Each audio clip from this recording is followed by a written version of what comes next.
나와 있는데 키워드 세 가지를 뽑아볼게요. 울음이라는 키워드랑 가을이라는 키워드랑 강이라는 키워드 이 세 가지에 한번 집중을 해볼 건데 우리가 울음이라는 단어를 들어보면 보통 울음은 긍정보다는 부정에 가까울 때 사용되죠. 슬플 때 사람들이 보통 우니까. 그래서 울음에서 슬픔, 뭐 이런 키워드 추출할 수 있겠고. 자, 두 번째 가을이라는 키워드에서 우리 계절에서 봄, 여름, 가을, 겨울 중에 가을의 특징은 보통 시에서 가을이 나왔을 때 가을에 낙엽 뚝뚝 떨어지죠. 하강의 이미지랑 관련이 있고요. 일반적으로 그 뚝뚝 떨어진다라는 건 걔가 죽는다라는 뜻이란 말이야. 그래서 가을은 소멸, 죽음, 이별, 유한함 이런 키워드들 떠올릴 수 있어요? 유한함이 무슨 뜻이지, 지효야? 유한하다의 반대말이 뭐죠? 정우야? 무한이 무슨 뜻입니까? 무지야. 뭐 계속 쓸 수 있어. 계속 쓸 수 있다. 영원하다 이런 뜻이고 그럼 유한하다는 무한하다의 반대말이니까 끝이 있다라는 뜻이죠. 결국 다 같은 말인데 자 마지막 키워드 강이라는 말 나왔습니다. 강이라는 건 시에 보통 문학작품에 나왔을 때 강은 우리가 어디 고여있는 물을 얘기하는 게 아니라 상류에서 하류로 흐르는 걸 강이라고 얘기를 한다? 흐름이다 얘들아. 그래서 이런 흐름이 있는 것들을 보통 시에서는 사람의 인생, 삶에다가 비유합니다.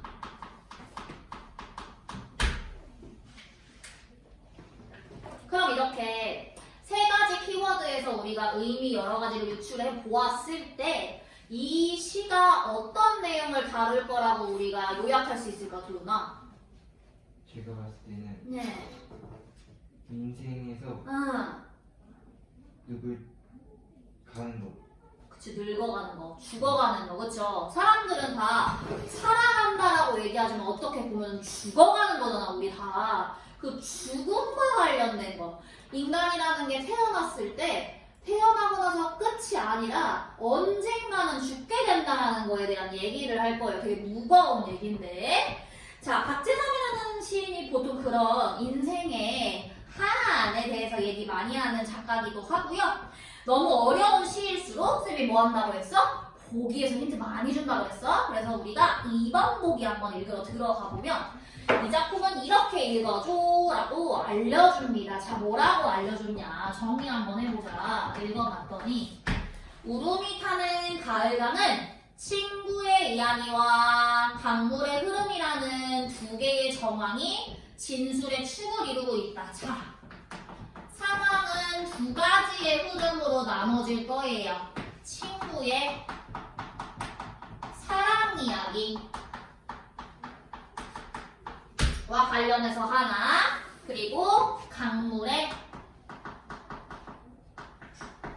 흐름 이렇게 두 가지 이야기가 나올 거래. 그리고 이 두 개의 정황은 물과 관련된 상황의 이미지나 흐름의 이미지와 대응을 이루며 소멸의 이미지로 이루어지게 된다. 자, 요 두 가지의 이야기는요 물과 관련된 하강의 이미지, 흐름의 이미지, 그리고 소멸의 이미지 요 세 가지로 이어진대요. 연관치기란 뜻입니다. 특히 시상이 전개될수록 이 소멸에 따른 슬픔과 허무의 정서가 고조되고 이 소멸 때문에 뭘 느낄 거야? 슬픔. 허무의 정서 느낄 건데 그 정서 계속 고조될 거야. 이 정서가 일개의 개인만의 정서가 아니라 인간 전체의 삶에다가 적용할 수 있는 감정이래. 그래서 결국 이 작품이 말하고자 하는 주제는 뭐래? 인간 삶의 유한함을 얘기할 거래. 그게 주제래. 그래서 서름의 보편성까지 확보하고 있다 라고 얘기하고 있어요. 이렇게 정리를 했으니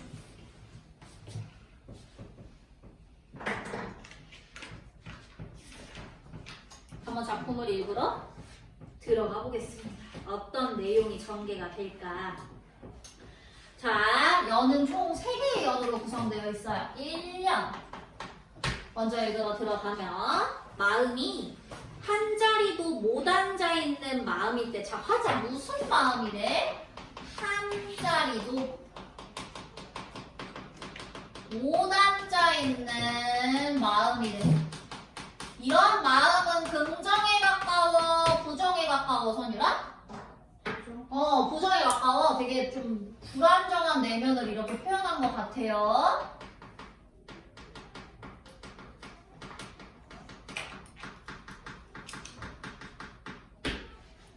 그럴 때 하필이면 친구가 이야기를 할 건데 무슨 이야기를 할 거냐? 서러운 사랑 이야기를 해준대. 자, 근데 얘들아, 친구의 서러운 사랑 이야기도 기쁨에 가까워, 슬픔에 가까워, 서러움이니까. 슬픔이야. 근데 지효야, 서러운 사랑 이야기면 사랑이 이제 막 시작된 이야기겠어? 사랑이 끝난 얘기겠어? 끝난 얘기야. 그래서 사랑의 끝과 관련된 이야기일 거고, 끝이라는 건 뭐야? 소멸이라는 거고, 사랑도 결국은 무한한 게 아니라 뭐야? 유한하는 뜻이야. 그 이야기를 들으면서 가을 햇볕을 동무삼아 따라갈 건데 하필이면 계절이 가을이야. 근데 아까 제목에서 가을이 무슨 뜻이라고 얘기했지? 소멸, 유한, 의미한다 했지? 그러니까 모든 내용들이 다 소멸과 관련 있는 거야. 1년에서. 그 가을 햇볕으로나 동무삼아 따라가면 어느새 등성이에 이르러, 자, 친구랑 어느 언덕 같은 데 올라갔나 봐. 언덕 등성이에 이르러서 뭐가 난대? 서러워서 눈물이 나나 봐. 눈물 나구나. 밑줄 그어주시고. 화자 뭐 느끼고 있는 거다? 애상 느끼고 있는 거다. 자, 전체적으로 애상감 본인이 연출하고 있는 거 확인해 주시고요. 눈물 나는구나 라는 뜻이 아니라 나고나가. 눈물 나구나. 영탄 적어주네.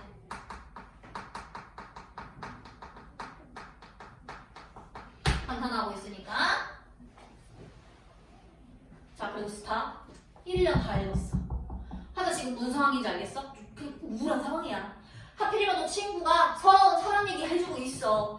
그리고 계절도 심지어 가을이야. 너무나도 적막하고 쓸쓸하고 슬퍼. 근데 아까 보기에서 뭐라고 했지? 이 시의 첫 번째 정황은 친구의 사랑 이야기를 따라갈 거야 라고 얘기했고, 두 번째로는 강물의 흐름이야 라고 얘기했어. 이제 강물의 흐름 얘기 나올 차례야. 이 친구 이야기 들으면서.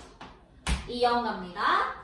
제삿날 큰 집에 모이는 불빛도 불빛이지만 해질녘 구름이 타는 가을강을 보겠네. 자, 얘가 친구 사랑 이야기 들으면서 눈으로는 뭐 바라보고 있냐면 언덕 위에서 가을강을 지금 바라보고 있어, 얘들아. 그 가을강 어느 가을강이냐면 해가 질 무렵에 구름이 타는 가을강이야. 자, 왜 쌤이 두 번째 행부터 읽었냐면 얘가 바라보고 있는 건 이거니까 지금. 잠깐만 스탑해봐. 자, 하필이면 시간이 해가 지는 무렵이야. 해가 지는 거 얘들아 밑으로 내려가는 거니까 무슨 이미지지? 하강, 그지? 부정적 이미지지. 해가 지는 것도 소멸이니까.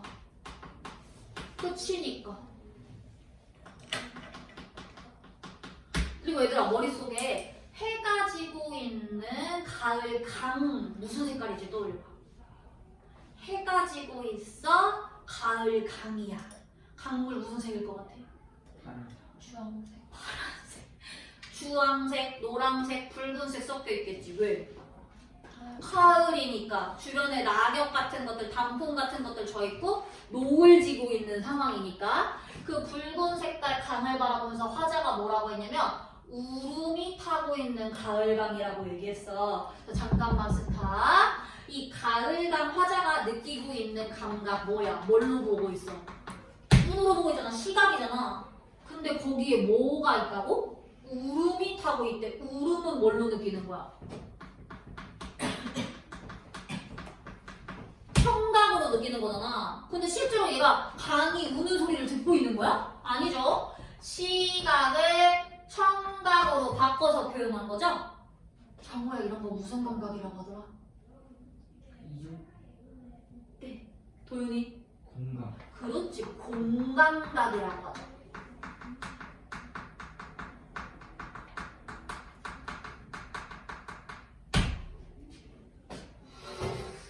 승민아 뭐를 뭘로 바꾼 거야? 이 공감각? 옳지. 그래서 이런 걸 시각의 청각화라고 얘기합니다. 자, 내가 복습 테스트 낼 때 청각의 시각화라고 말장난 칠 수 있다는 뜻이야. 다른 거야. 시각으로 보고 있는 걸 소리로 듣는 걸로 좀 바꿨어요. 자, 그리고 우리 문제 풀 때 공감각적 심상 이렇게 말 바꿔서 나옵니다. 감각을 전이했다라고 얘기해요. 똑같은 말이야. 당황하지 마.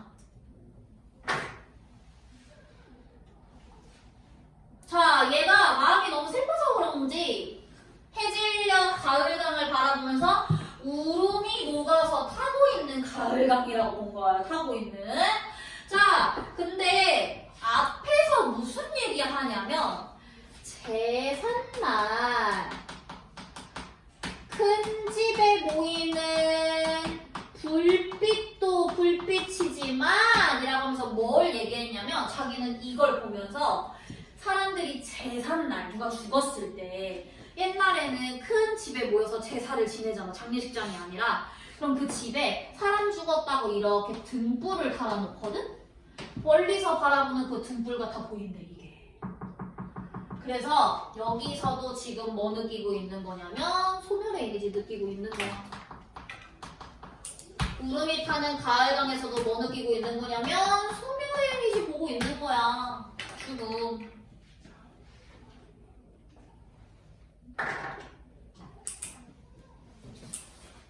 화자는 계속 뭐 느끼고 있는 거야 얘들아? 소멸이라는 거에 대한 슬픔 느끼고 있는 거야. 어떤 거? 사랑이라는 것도 언젠가는 끝나. 사랑도 언젠가는 죽어.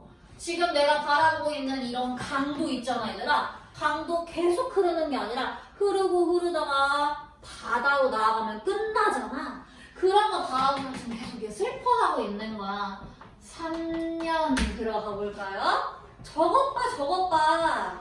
너보다도 내보다도 그 기쁜 첫사랑 산골 물소리가 사라지고 그 다음 사랑 끝에 생긴 울음까지 녹아나고 이제는 미칠 일 하나로 바다에 다 와가는 소리 죽은 가을강을 처음 보겠네 라고 하면서 뭐라고 했냐면 우리가 지금 바라보는 이 강 있죠? 강이 시작하는 지점을 우리 상류라고 얘기하고 흐르고 있는 중간 지점 중류 그리고 바다로 나아가는 지점을 하류라고 얘들아 얘기를 했을 때 물소리가 제일 큰 부분은 상류다? 경쾌하게 흘러. 자, 그래서 이건 사람이 태어났을 때 느끼는 기쁨이야. 우리가 태어났을 때 이렇게 기뻐.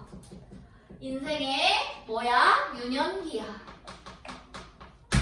그러다가 여러 이별들을 겪게 되면 우리가 뭘 느껴? 슬픔을 느껴. 경쾌한 소리가 점점 줄어들 거야. 자, 이게 중년기야. 자, 그리고 그 슬픔이 더 많아지면 많아질수록 익숙해져서 이제 그 슬픔을 표출하는 게 아니라 꾹꾹 눌러 참을 거야. 그걸 내면화라고 해. 그게 노년기야. 그럼 지금 우리가 바라보고 있는 저 가을강처럼 어떤 가을강? 소리 죽은 가을강처럼 살아가는 거야. 노년기엔. 자, 이게 더 이상 슬프지 않다는 게 아니야. 슬퍼도 어린 아기처럼 응애 하고 우는 게 아니라 참는 거야. 하도 많이 겪어서 마음속에.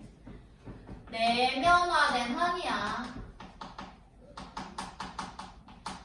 우리 인생이 저런 강물 같은 거 아니겠니? 저것 봐 라고 하면서 마무리가 되는 거야.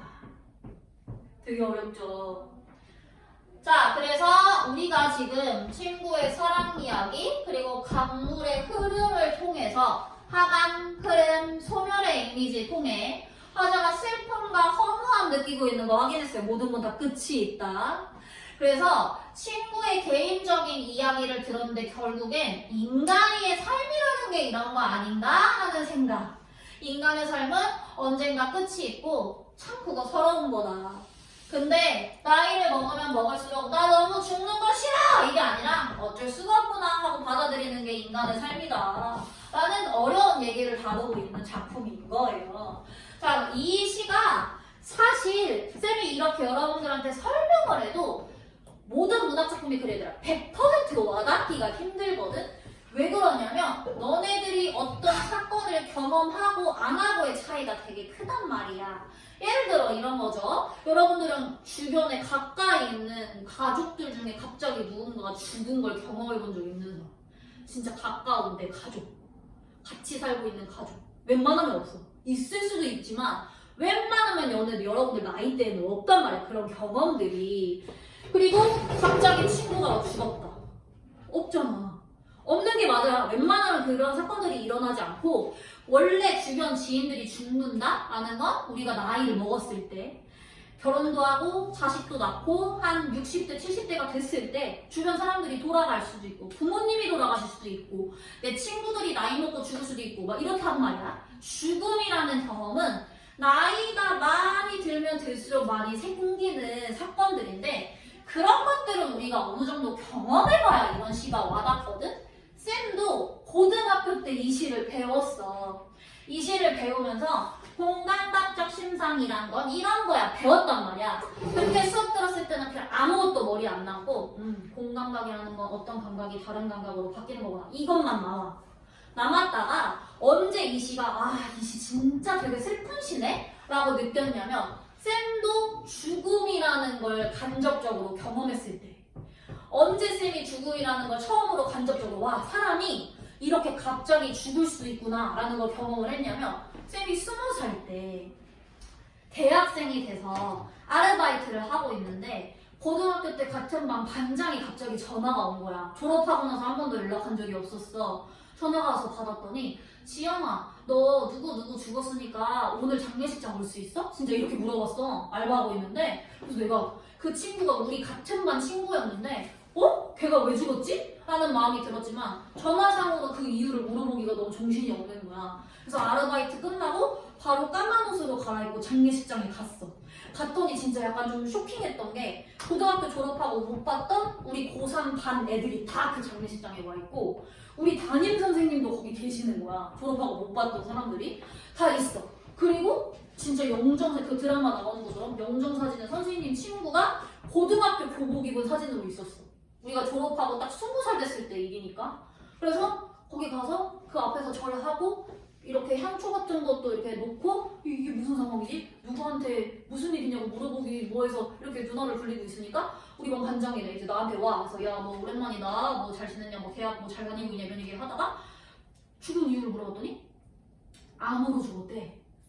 20살인데 갑상선 암으로 죽었대. 근데 이 갑상선이라는 게 이쪽에 있는 기관이잖아. 원래 갑상선 암이 그렇게 막 사람들을 죽을 만큼 빠르게 암이 퍼지고 이런 암이 아니라서 천천히 암이 진행된다고 해서 거북이 암이라는 별명이 있는 그런 암이래. 난 그때 처음 들었어. 갑상선 암이라는 거. 근데 암 걸렸는데 보통 그거 발견하면 왜 대부분 사람들이 완치를 한대 갑상선 암은. 근데 얘는 왜 죽었냐? 항암 치료를 받을 거 아니야. 암 걸렸으니까. 근데 그 치료 약물이 이 친구한테 맞지 않아서 약물 치료를 받았는데 암이 갑자기 확 퍼져버린 거야, 몸에. 그래서 다 전이가 돼서 애가 치료를 받다가 쇼크로 급사를 했대. 수술 받다가. 치료를 받다가. 그렇게 죽은 거야. 그래서 나는 사람이 그렇게 죽는다라는 걸 실제로 경험을 해본 적이 없으니까 엄청 쇼킹했어. 아, 사람이 20살에도 죽을 수 있구나. 나는 노인이 돼서 죽는다라고 생각을 했는데 이렇게 죽을 수도 있는 거구나. 되게 무섭다. 딱 그 경험을 했을 때 처음에는 무섭다라는 감정이 되게 지배적이었고, 두 번째로 쌤이 이렇게 인생이 참 사람은 언젠가 죽는구나 라는 걸 되게 뼈저리게 느꼈던 두 번째 경험은 뭐였냐면, 선생님이 25, 6살 때 정말 친한 친구가 결혼을 일찍 했어. 25살에 결혼을 일찍 했는데 아직도 기억나. 너무 충격적이어서 1월 1일 날, 우리 1월 1일에 보통 쉬잖아. 학교 안 가고 학원도 안 가고 뭐 쉬잖아. 선생님도 그날 학원 수업이 다 없어서 이제 남자친구랑 막 이제 시내에서 놀고 있는데, 결혼하고 유럽으로 신혼여행 갔던 친구가 전화가 왔어. 그날도 전화가 와서 전화를 딱 받아서 나는 얘가 신혼여행 잘 갔다 왔다고 인사하러 전화한 줄 알았어. 여보세요? 잘 갔다 왔어? 하자마자 이 친구가 엄청 많이 운 목소리로 나한테, 지연아, 아버지가 돌아가셨는데 지금 장례식 와줄 수 있어? 이러는 거야. 그 친구가 세종에 사는 친구여서 그 전화를 받자마자 바로 선생님 남자친구가 태워다줘서 세종까지 이제 달려갔지. 아버지가 돌아가셨다고 하니까. 그래서 가서 어쩌다가 아버지가 돌아가셨나 라고 얘기를 들어보니 이 친구의 상황으로는 이래. 선생님 친구가 방금 뭐 다녀왔다 했어? 유럽에 신혼여행 갔다 왔다 했잖아. 그러니까 아빠의 마지막 모습이 언제인 거야? 유럽. 가르쳐. 아빠 마지막으로 언제 본 거야 이 친구? 설마. 결혼식 때. 결혼식 때 마지막 본 거야. 그리고 신혼여행 가고 돌아왔는데 아버지가 돌아가신 거야. 왜 돌아가셨냐? 일을 하시다가 일하고 가족들, 그러니까 직장이 멀리 떨어져 있는 공장 지역에 있는 거라서 아버님이 기숙사에서 생활을 하셨는데, 그래서 주말에만 가족들을 만나러 오는 상황이었던 거지. 1월 1일 같은 휴일에나 아빠가 딸내미 결혼을 시키고 일을 다시 가셔서 1월 1일 날에 이제 가족들끼리 모여서 이제 저녁이나 먹어야겠다 하고 있는데 며칠 전부터 연락이 안 되더래. 이 친구가 공항에 도착했는데 엄마가 전화가 오더니 아빠가 연락이 안 된다, 이상하다 이렇게 말씀을 하시더래. 그래서 이 친구가 왜 아빠가 연락이 안 되지? 처음에는 별일 없겠지 생각하고 시댁 가서 시댁 어르신들한테 인사도 드리고 맛있는 밥도 먹고 이제 우리 친정집 가야지 하고 친정집에 가는 길인데 엄마가 너무 불안해하는 거야. 아빠가 연락이 안 된다고 하니까. 그래서 내 친구가 그 아버지 계시는 기숙사에 전화를 해서 경비 아저씨한테 물어봤대. 우리 아빠가 연락이 안 되는데 한번 우리 아빠 계시는 그 호실에 마스터키로 문 좀 따줄 수 있냐? 우리 아빠 있는지 확인 좀 해달라고 했대. 그래서 그 경비 아저씨가 알겠어요 하고 전화를 안 끊고 그대로 전화를 들고 올라간 거야, 호실에. 그래서 문으로 열쇠를 따고 들어갔는데 아버지가 그대로 잠잠 채로 돌아가신 거야. 그냥 심장마비로. 그래서 그 경비 아저씨가 전화로 내 친구한테 뭐라고 했냐면, 그때가 1월 1일이니까 겨울이잖아. 지금처럼 겨울이면 보일러 같은 거 틀어놓고 살잖아. 이게 추우니까. 그 상태로 돌아가셔서 며칠 동안 시신이 부패를 한 거야. 보일러 그 뜨끈한 열기 때문에. 그래서 막 이제 경찰에도 신고하고 병원에도 신고하고 해서 이 친구가 아버지 안치돼 있는 병원에 달려갔는데 그 병원 직원이 아버지 보지 말라고, 시체가 너무 부패가 돼서 보면은 트라우마 남으니까 남동생, 군대 다녀온 남동생 있으면 남동생 원하면 남동생 정도는 봐도 되고 어머님이랑 따님은 보지 마세요 라고 할 정도로 아버지가 부패를 엄청 심한 상태였대. 그래서 그렇게 돌아가시고 얘는 아빠가 머릿속에 남은 기억이 마지막에 자기 결혼식장에서 만났던 아빠가 마지막의 모습인 거야. 그렇게 돌아가신 거야. 25살에. 그래서 그때 쌤이 뭘 느꼈냐? 나도 부모님이 지금 이렇게 할아버지 할머니가, 우리가 25살이면 엄마 아빠가 할아버지 할머니가 아니거든 얘들아? 생각보다 젊어. 영원히 내 곁에 있을 줄 알았는데 언젠가는 엄마 아빠랑 이별할 때가 이렇게 갑작스럽게 오기도 하겠구나 라는 걸 느꼈던 그런 경험이었어. 그런 일련의 경험들을 얘들아 정말 원하지 않지만 겪을 수밖에 없어. 사람이 삶을 살다 보면 그런 걸 살고 나중에 이 시를 읽고 나면 이 사람이 느끼는 이 서러움이라는 감정이 조금이나마 이해가 될 거야. 근데 지금은 이해가 안 될 수밖에 없다. 너네는 그런 경험을 할 필요도 없고 하지 않았기 때문에. 그래서 그런 얘기를 다루고 있는 시다 정도만 아시면 돼요. 그래서 이 작품의 주제가 뭐냐? 우리가 모두 다 알고 있지만 아직까지는 와닿지 않는 인생의 유한함과 그로 인해 느끼는 한에 대해서 얘기하는 거예요.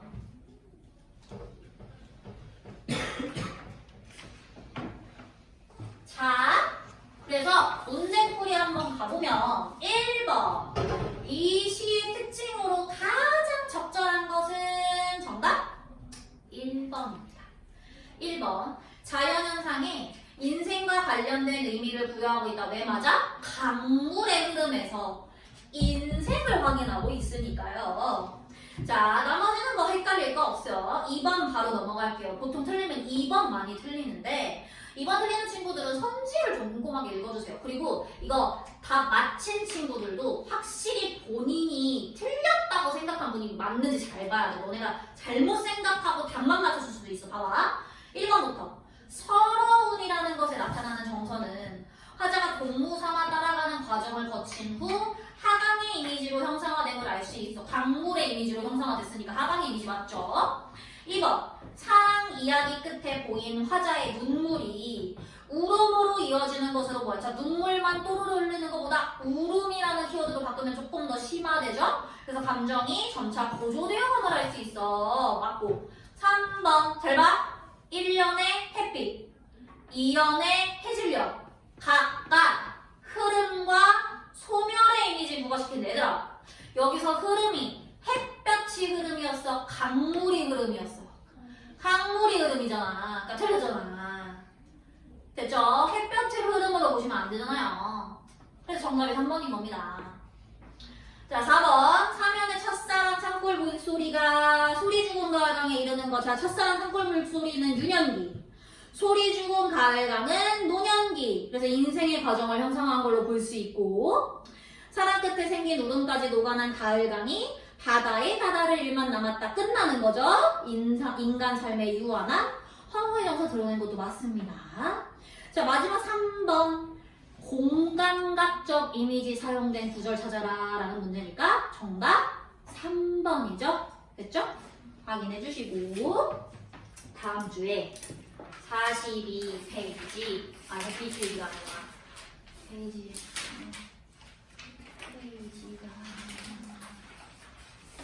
페이지가 34페이지 35페이지 그리고 어느 날 공부를 나오면서 읽고 37페이지 객관식까지 풀어오시면 되겠습니다.